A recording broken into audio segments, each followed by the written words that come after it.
Okay, let's get into your wrists. I'm going to give you some things to keep them safe and then also to help them when they're hurting. Probably the most important thing is you're just relaxed. So nothing stiff or tense. As easy going as you can be in your body no matter what you're doing. And then on your hands and knees, wrists under shoulders, knees right about under your hips. Give yourself a little side to side lean here. And then we're going to do wrist lifts. So all of my knuckles are on the ground. And then I'm just lifting the heels of my hands. I'm doing it pretty slowly and 10 times. My fingers right now are straight forward from my wrists, so pointed directly in front of me.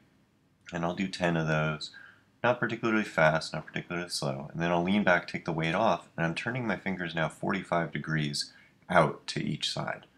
So now I'm going to do the same thing. If you want to get a little less weight in your wrists, you can shift your shoulders back towards your knees. So 10 times here, 45 degrees out with your fingers. And then once that's done, you can maybe hold a little at the top of the last one and then shift yourself back a little bit. And then I've got 45 degrees rolling inward here. So once again, easy going, getting the lift from the strength of your wrists here. So there is a way of doing this where you're just actually lifting your body up and down.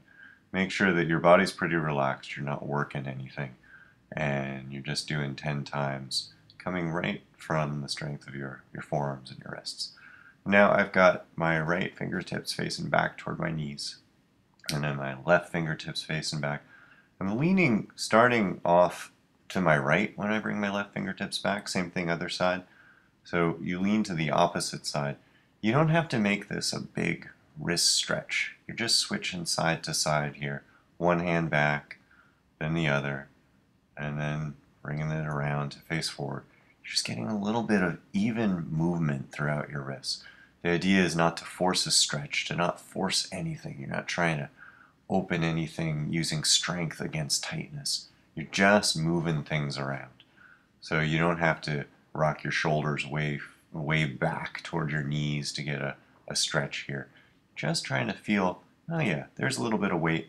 I can move around it. I can come to the right, come to the left. I can roll a little forward. And again, not too far back. You don't want a hyper stretch in your wrists anyway. You just want them to be at a healthy level of mobility. And then here's one more. Making fists with your hands there. Not super tight white knuckle fists, just enough that you can hold your thumb right over your fingers there. And the elbows can start pretty bent. You can roll around side to side. And you might head toward lengthening your arms. But if you start to lengthen them and your thumb comes away from your fingers there, your hand starts to open, then bend them again. It's not like there's a goal where you have to lengthen your arms. Doesn't matter. Arms don't have to be straight. And then you can play around a little bit here. So straight, bent, leaning side to side. If your hands come apart, just rebend your elbows quite a bit and hold your thumb right over your fingers there. Not a white knuckle fist, not stiff or tense anywhere, just playing. And you could do one hand at a time. Put a little weight in the left hand, getting into your right side. Same thing, other side, put a little weight in your right hand, getting into your left side. Even if it's just one side that hurts, good idea to do both, just as a nice preventive. Keep things even and healthy and happy. And then here's another good one. So when something hurts, the surrounding areas tend to tighten up in response to that. So if your wrists hurt, that'll go all the way up into your shoulder and your neck. So not a bad idea to spend a little time just arm hanging easy, giving your shoulder a squeeze, then going down your arm right into your forearm.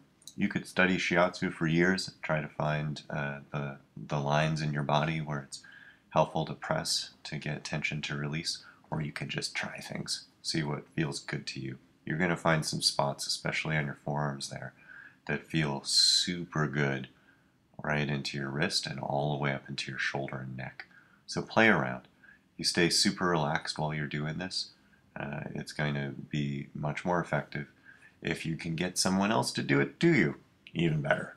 So sometimes it can be hard to relax fully when you're doing this to yourself, but you can do it. So, give that a try too. Now, a couple other things you can do to keep your wrists happy. When you're in things like downward dog, side plank, pretty much anywhere, rather than holding still and gradually having more and more tension build into your body, when you're in a down dog or you're in a plank, just keep it rolling gently side to side. So you get a little weight on a wrist, and then you release it. You get a little weight on the other wrist, and then you release it.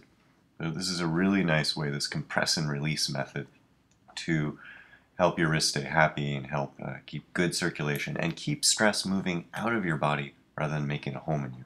Now here's an example of something not to do. If your wrists are hurting, jumping into handstands, going crazy here, trying to nail it, that's a really not a great way of going about things, because it's a way of putting weight very suddenly right into your wrists, which over time is going to hurt them. It's going to hurt a whole lot of things.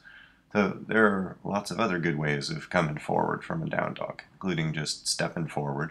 Whole body gets to stay relaxed that way. You round up to stand, and you're just every step along the way relaxed, never suddenly scaring your body. And you can just step back. You don't have to jump back.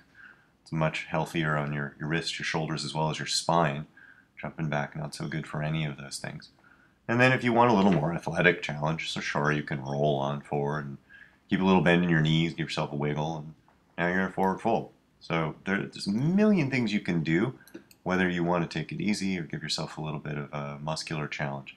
A million ways of going about that don't injure your body, that just keep your body easy going, even when you're doing hard things. Same for coming back. You just giving yourself a little wiggle and shimmy on back. Feet can be on or off the ground for that. Come through an easy going up dog. See if you can always follow this guideline of not getting your body to do anything it doesn't want to do.